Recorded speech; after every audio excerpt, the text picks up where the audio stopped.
Pada pertemuan kita yang lalu hadirin yang dimuliakan oleh Allah Subhanahu wa taala, kita telah masih membahas tentang al-mashu 'alal khuffain, yang mengusap di atas kedua khuf, ya, kedua khuf. Pada pertemuan yang lalu kita telah menjelaskan tentang masalah yang kelima, tentang pembatal mengusap di atas khuf. Sekarang kita masuk kepada masalah yang keenam. Qala al-muallifu rahimahullahu ta'ala al-mas'alatu sadisatu, masalah yang keenam. Ibtida'u muddatil mashi, kapan mulai waktu mengusap itu. Jadi seseorang ingin mengusap, dia kapan pertama kali dia harus memulainya. Dihitung awal mengusap itu kapan, kan gitu. Ini akan dijelaskan kepada kita oleh penulis buku fikih ini. Qala al-muallif rahimahullahu ta'ala wa tabtadi'u muddatul mashi minal hadathi ba'dal lubsi. Jadi ya, dimulai waktu mengusap itu dari hadas, ya, setelah dia mengenakan khufnya. Kaman tawaddu'a li salatil fajri, seperti orang yang sudah berwudu untuk salat fajar. Ya, ada orang dia sudah berwudu, artinya dia sudah suci. Dia berwudu terlebih dahulu. Wala bisal khuffain, kemudian setelah dia berwudu dia memakai kedua khufnya. Ya, kedua sepatu kulitnya, atau kalau seandainya pakai kaos bisa juga. Ya, dia sudah berwudu. Ini untuk sholat subuh. Ini di subuh hari, di pagi hari. Sebelum sholat subuh dia berwudu, setelah wudu dia memakai khufnya atau kaos kakinya, ya. Dan dia bisa menggunakan khuf tersebut untuk sholat subuh. Wa ba'da tulu'i syamsi ahdatsa, dan setelah terbitnya matahari dia berhadas kecil, ya, kentut dia. Tapi kalau hadas besar nggak bisa, Bu. Kalau hadas besar harus dibuka khufnya, dibuka kaos kakinya, harus kena kakinya, kena air. Namun kalau seandainya dia hadas kecil, ya, walam yatawaddo, kemudian dia tidak berwudu, thumma tawaddu'a qabla salati zuhri, maka dia berwudu sebelum salat zuhur. Fabtida'ul muddah min tulu'i syamsi waqtal hadas. Maka permulaan waktu dia dibolehkan memakai khuf itu, atau awal waktu dihitung, awal waktu permulaan dia memakai khuf itu adalah min tulu'i syamsi, mulai dari terbitnya matahari tadi, ketika terjadi hadas, ya, setelah dia memasang khufnya, ya kan. Ketika terbit matahari kan dia berhadas, ya. Itulah waktu pertama, ya, awal waktu ketika menghitung dia memakai dalam kondisi telah memakai khuf tersebut. Ini kan sudah kita bahas, ya. Orang yang muqim diberikan rukhsah, keringanan baginya untuk memakai kaos kaki atau khuf selama satu hari satu malam. Jadi kapan dihitung dalam satu hari itu kapan? Jadi seperti orang yang ingin sholat subuh kemudian dia berwudu pakai khuf, setelah dia wudu pakai khuf atau pakai kaos kaki. Kemudian ketika terbit matahari dia berhadas kecil, mungkin dia kentut atau buang air besar, ya kan. Maka awal hitungan dia memakai khuf itu adalah ketika dia berhadas, ketika terbitnya matahari tadi. Wa qala ba'dul ulama, dan berkata sebagian dari para ulama, ibtida'uha min haitsu tawaddu'a qabla salatil zuhri, ay minal mashi ba'dal hadath. Sebagian ulama berpendapat bahwasanya permulaannya, yakni waktu permulaan dia memakai khuf itu, dikatakan dia memakai khuf itu adalah ketika dia telah berwudu sebelum sholat zuhur, yaitu dari mengusap setelah berhadas. Ini pendapat dari sebagian ulama. Jadi cara menghitung kapan permulaan waktunya itu seperti itu ya. Ketika setelah dia berhadas. Namun syaratnya awalnya ketika dia mengenakan memakai khuf atau kaos kaki itu dia harus berwudu terlebih dahulu. Namun ketika batal wudunya, dia disitulah awal dihitung ya. Startnya itu di situ untuk menghitung batas waktunya itu ya. Ini hadirin yang dimuliakan oleh Allah Subhanahu wa taala. Kemudian kita masuk kepada masalah yang terakhir dari bab tentang masalah mengusap khuf ini. Al-mas'alatu sabi'ah, masalah yang ketujuh. Al-mashu 'alal jabirati wal 'imamati wa khimarin nisa. Masalah yang ketujuh adalah mengusap di atas jabirah.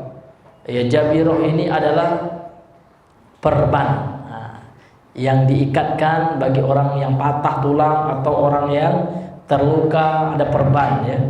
Dan hukum mengusap di atas serban atau imamah, sorban gitu ya. Bagi laki-laki biasanya. Kalau perempuan nggak ada pakai sorban ya. Wal khimarin nisa, dan hukum mengusap di kerudung wanita, jilbab yang dipakai oleh wanita. Kemudian beliau berkata, al-jabiratu hiya a'wadun wa nahuha. Jabiro itu adalah sejenis a'wad. A'wad jama dari un. Un artinya kayu. Kayu yang kalau zaman dahulu itu kan orang patah itu dikasih kayu, kemudian kayu diikat, kan gitu pada tangannya. Ya. Atau yang sejenis kayu itu, kalau di zaman modern ini namanya gips ya. Kal gypsy kata beliau, seperti gips ya. Di orang patah itu biasa dikasih gips gitu ya, kayak kapur gitu, yang mengeras kayak semen gitu ya.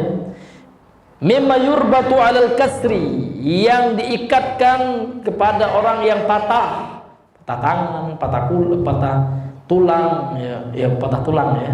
Patah tulang kaki atau tulang tangan ya gitu, dikasih gips gitu. Ya semua kita tahu lah.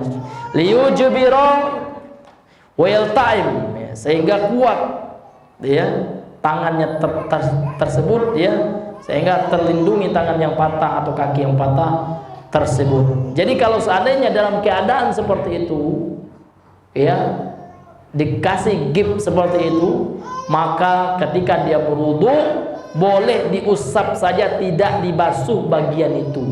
Ini adalah diantara kemudahan syariat Islam. Ma yuridullahu bikumul usra, yuridullah bikumul yusra, wala yuridu bikumul usra. Allah itu tidaklah menginginkan bagi kalian, bagi umatnya, bagi hambanya kesulitan, namun Allah menginginkan kemudahan ya. Nabi juga mengatakan dalam hadis sahih, ad-dinu yusrun, agama itu mudah sebenarnya.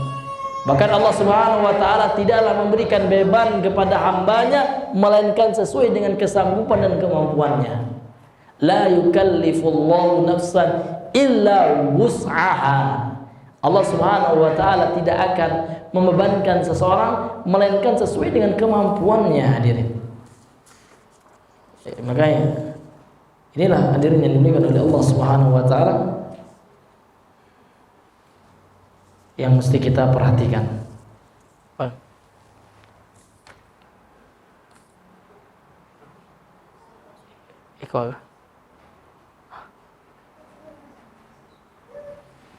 Iko agak pertanyaan lain yang baru ya? Udah dilapor nih. Ibu bantu.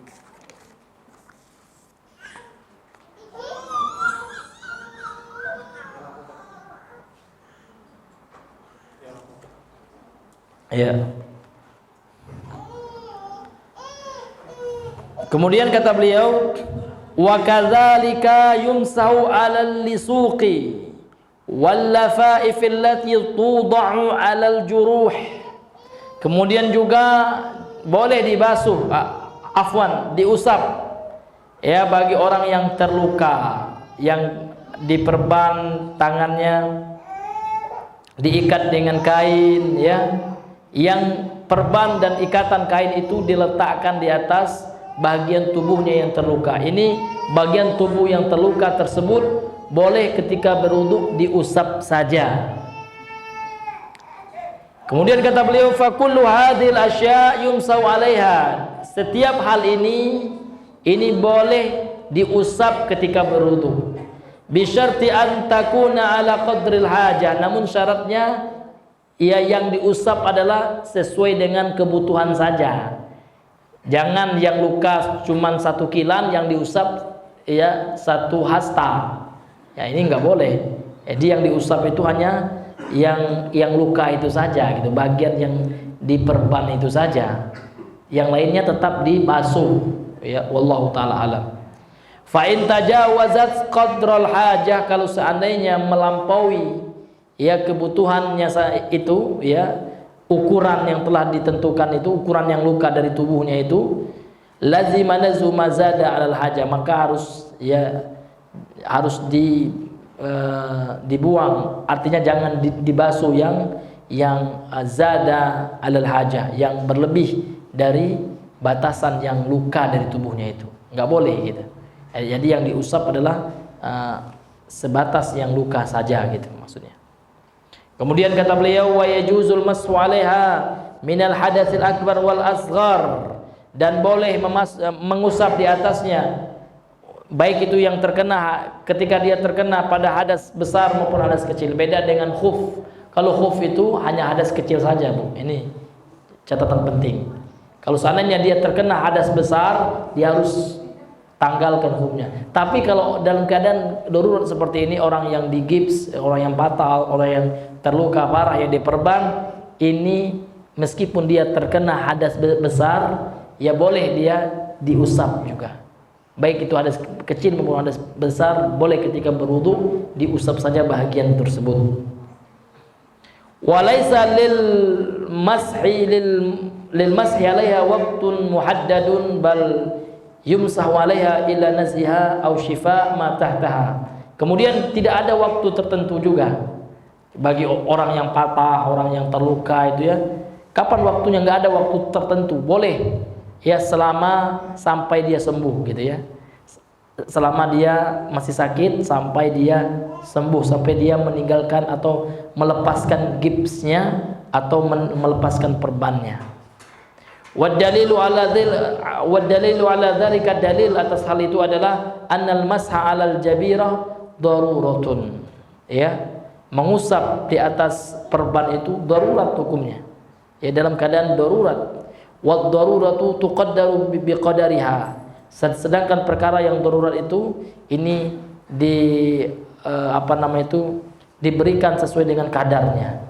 Wala farqa fiha bainal hadatsain, maka tidak ada beda di dalamnya di antara dua hadas, baik itu hadas kecil maupun hadas besar, selama dia masih patah, selama dia masih luka, selama masih tidak bisa terkena air, maka boleh baginya ketika berwudu untuk sekedar hanya diusap. Wallahu taala alam. Wa kadzalika yajuzul mashu 'alal imamah, demikian pula boleh seorang laki-laki yang menggunakan sorban ketika hendak mengusap kepala, boleh diusap saja sorbannya itu, tanpa menanggalkan membuka sorbannya, boleh. Sebagaimana yang dilakukan diamalkan oleh Nabi sallallahu alaihi wasallam. Dan imamah itu artinya adalah wayama yu'ammimu bi ra's, yang menutupi kepala. Ini imamah, sorban biasa kita kenal ya. Wa yukawwiru 'alaiha, yang digulung-gulung di atas kepala ya.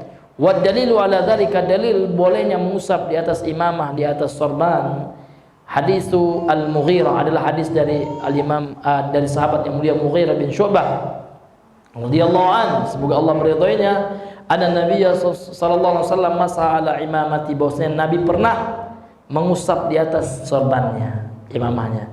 Kalau peci, bagaimana Ustaz? Peci nggak boleh ya, karena peci ini gampang ya, karena sebabnya Nabi mengusap di atas imamah adalah karena imamahnya Nabi itu panjang ya, lilitannya itu banyak gitu. Kalau seandainya dibuka lagi, dipasang lagi, menyulitkan, akan mendatangkan masyaqqah, kesulitan bagi hambanya. Maka untuk imamah ada rukhsah untuk sekedar diusap saja. Ya. Wa 'alan nasiyah, ya. Kemudian Nabi juga setelah mengusap imamahnya, Nabi usap bagian atas ubun-ubunnya. Wal khuffain, kemudian kedua khuf. Hadisnya sahih diriwayatkan oleh Imam Muslim. Kemudian juga berdasarkan hadis lain juga riwayat Imam Muslim, annahu sallallahu alaihi wasallam masa 'alal khuffaini wal khimar, yakni al-imamah, bahwasanya Nabi pernah mengusap di atas kedua khufnya dan khimar, yaitu imamahnya. Ini dalil bahwasanya boleh seorang laki-laki ketika berwudu kemudian memakai sorban yang besar, sorban yang banyak lilitannya, boleh ketika mengusap kepala cukup dia usap imamah dan bagian ubun-ubun kepalanya saja. Ini metode atau caranya yang diajarkan Nabi sallallahu alaihi wasallam, boleh. Namun kalau seandainya ingin dia buka juga boleh juga gitu. Ya. Wallahu taala alam bisawab.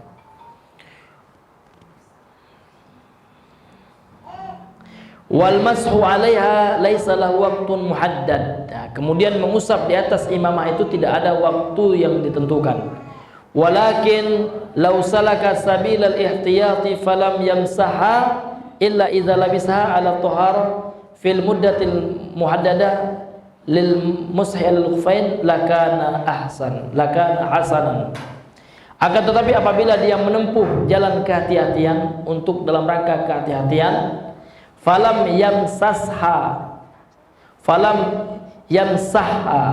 dan dia tidak mengusapnya illa idza labisaha ala taharatin, kecuali dia memakainya ketika dalam keadaan bersuci, wa fil muddatil muhaddadati, dan di dalam waktu yang telah ditentukan, lil mashi alal khuffain, seperti waktu mengusap di atas khuf, ya, kedua khuf, lakana hasanana, ini yang terbaik. Jadi kalau seandainya dia ingin melakukannya seperti mengusap di atas khuf, ini tentu yang terbaik kata beliau.